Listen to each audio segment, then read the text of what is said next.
together. So please, next is Sophia's Angels. Hello, everyone. Wow. I'm so proud to be here amongst you, healers in medical clothing. You are healers because you have the answers to the questions that this mama needs, for the next mama who needs, for that child who has a need and a want. The denials are terrible. The life is big. I remember when I was told I was pregnant, I prepared for the day she was going to be born, because I knew I was going to have a girl. That first breath, wow. Then you're told your child is going to die. And there's no way to prepare for that, but you have to prepare. You have to prepare for that last breath, right?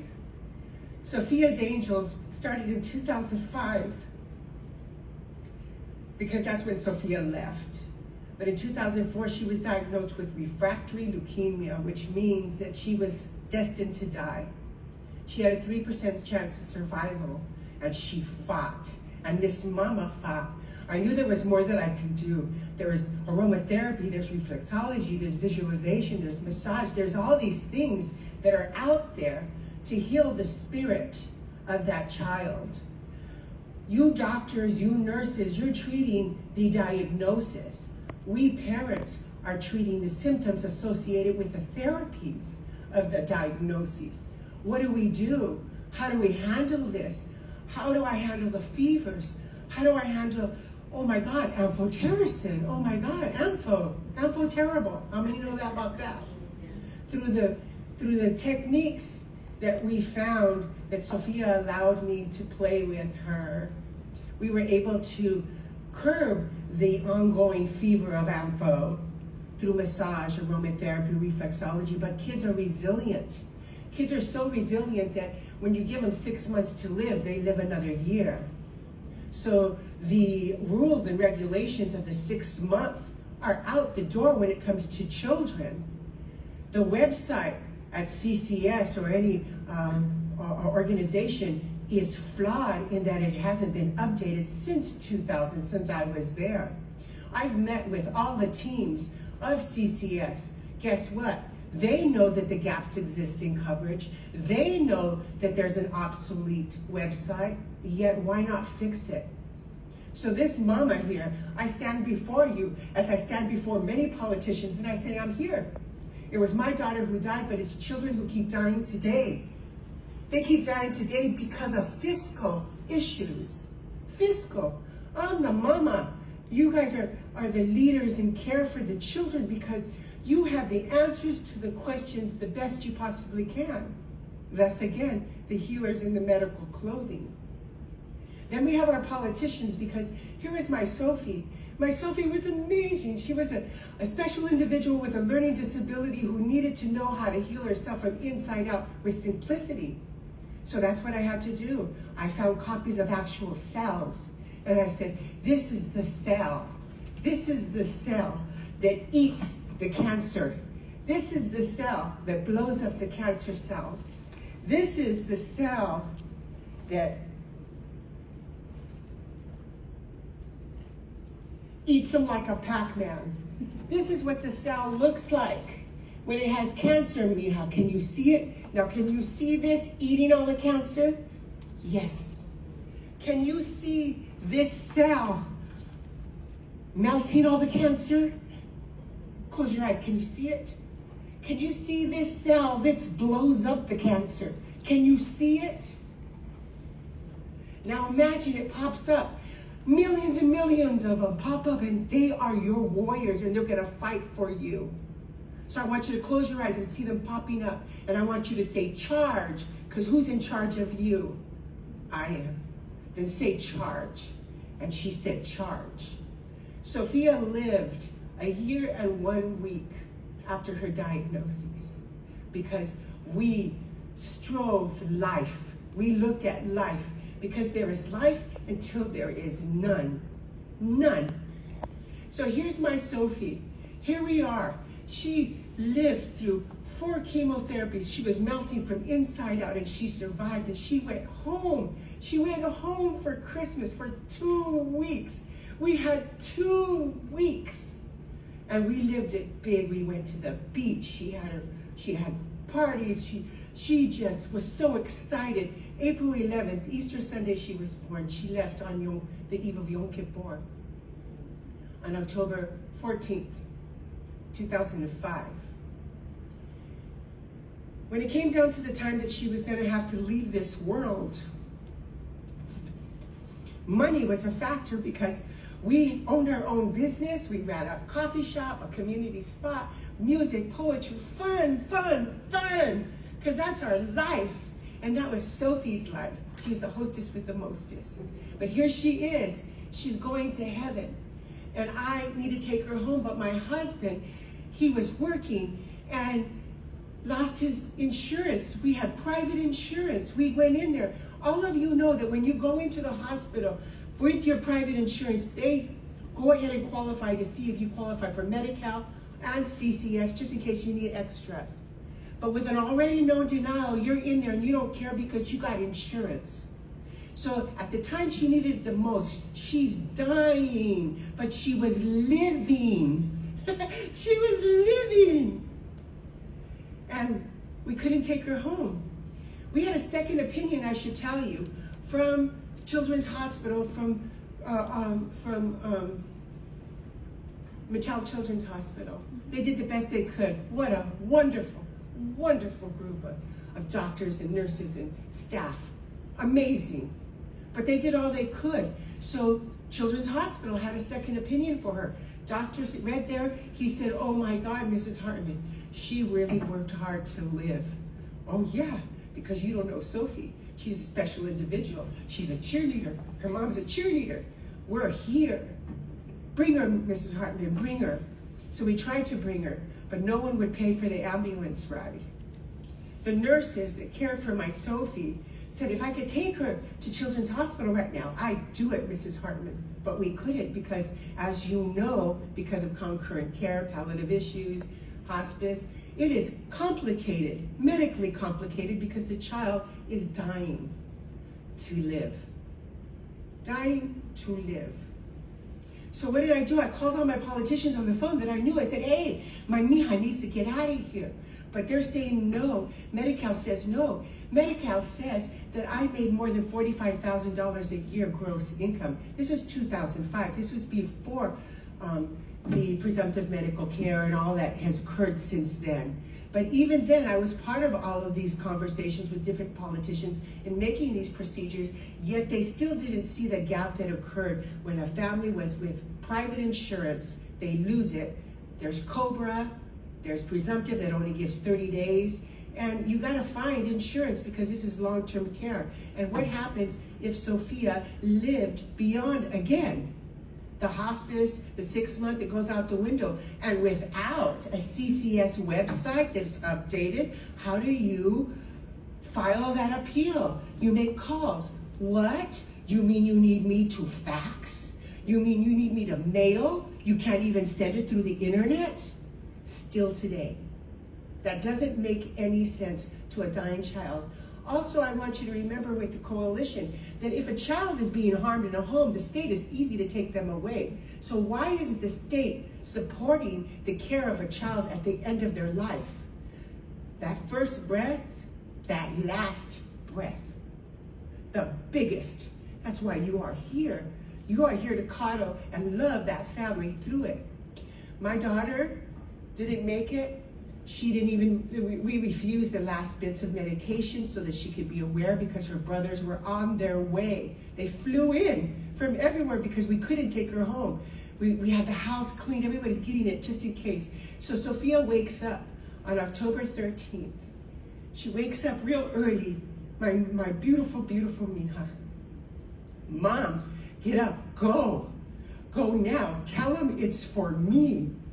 She wanted me to leave to Cobra, to go tell Cobra, who had our money, to file the paperwork and say yes to her so she could go home. So I left her side. I drove to El Segundo, And they wouldn't see me. They wouldn't see this, Mama, it's a corporate office. So I got on my hands and knees to the ground and I begged.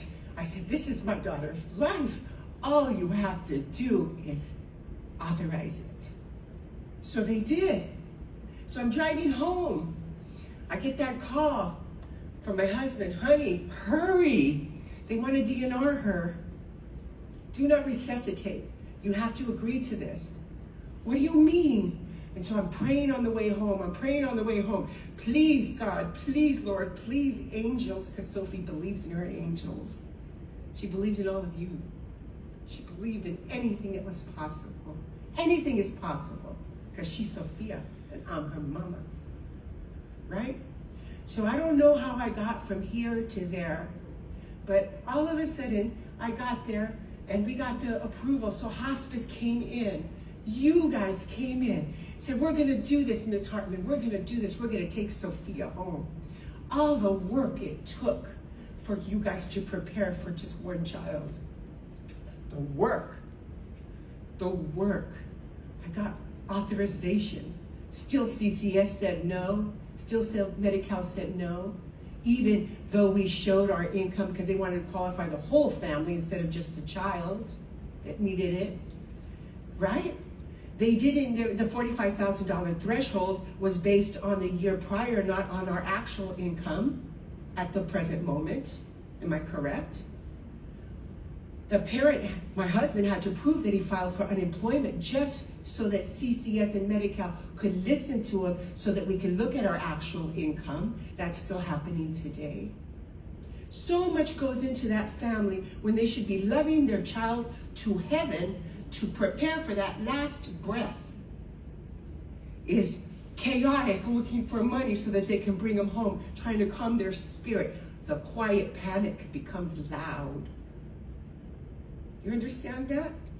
And that was my purpose for standing, because, you know, my sons, 5 brothers. She was the only girl in my family, in my husband's family, for 50 years. 50 years. Sophia Francesca Hartman, beautiful, stood with her brothers, waiting for her brothers before she died. And they were downstairs. They were pleading, please let us go up. She's dying. We're calling, please come up. And they didn't let her up. They missed saying goodbye to her with minutes. Just minutes.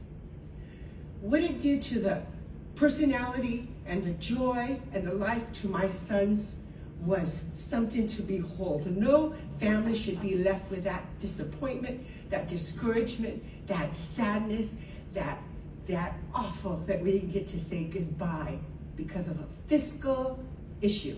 A fiscal issue.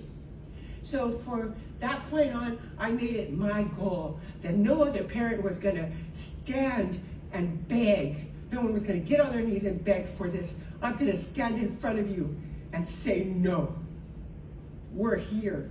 Sophia mattered. You all matter. I applaud the work that you're doing. I applaud it in the highest realms of the vibration of life. Because there is life until there is none. The biggest is when there is none. It's so big. It's so loud in the quietness of it all. It's so loud. Am I right? Am I right? It is so loud. So here we go. I have been in front of all these politicians for years. I've been in front of them saying, this exists, this exists, this exists. Look at all the studies, all your studies I gathered, all your studies I put together, I put in front of them, and I said, look, fiscally, this will save the state money. No, Mrs. Hartman, it's just too hard, it's Medi-Cal. I don't care. I believe, Sophia believed, I see that it's done, it's already happened, but here we are today. Aren't we? We're here today. Because what happened is, all of a sudden, from politician to politician to politician, and I worked with a lot of them, we finally got our champion, which was Luz Rivas, who took it. In the process of the negotiations, you've heard many talk about what happened to 847, not knowing that it was Sophia's Act. It's named Sophia's Act. AB 847, Sophia's Act. That's because Her story is strong because this mama before you won't let it end, because there is life in the story for others until there's none. Does that make sense to you?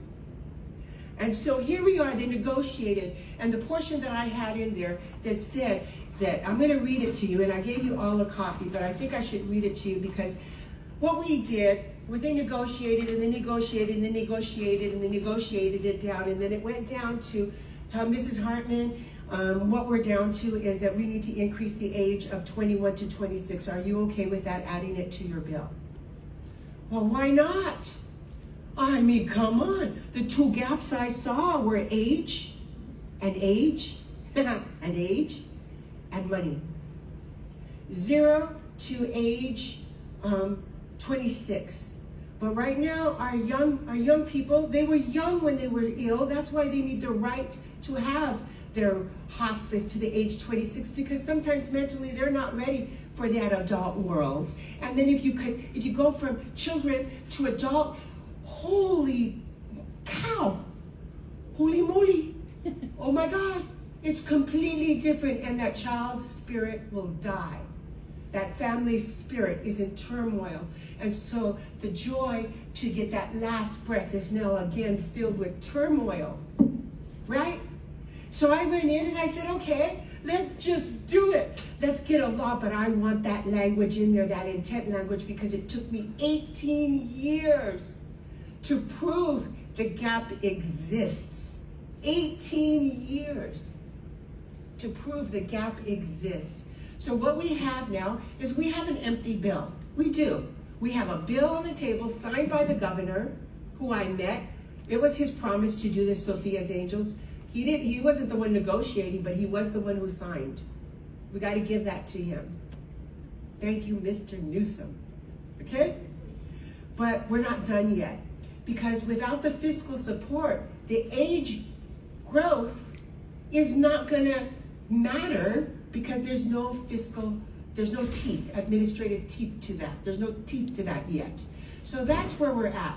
We're at, hey, these kids need this. We need the money, but we need the money with the additional fix so that people don't fall into the gap that have private insurance. Because you know those who have private insurance? They're you and I. We work.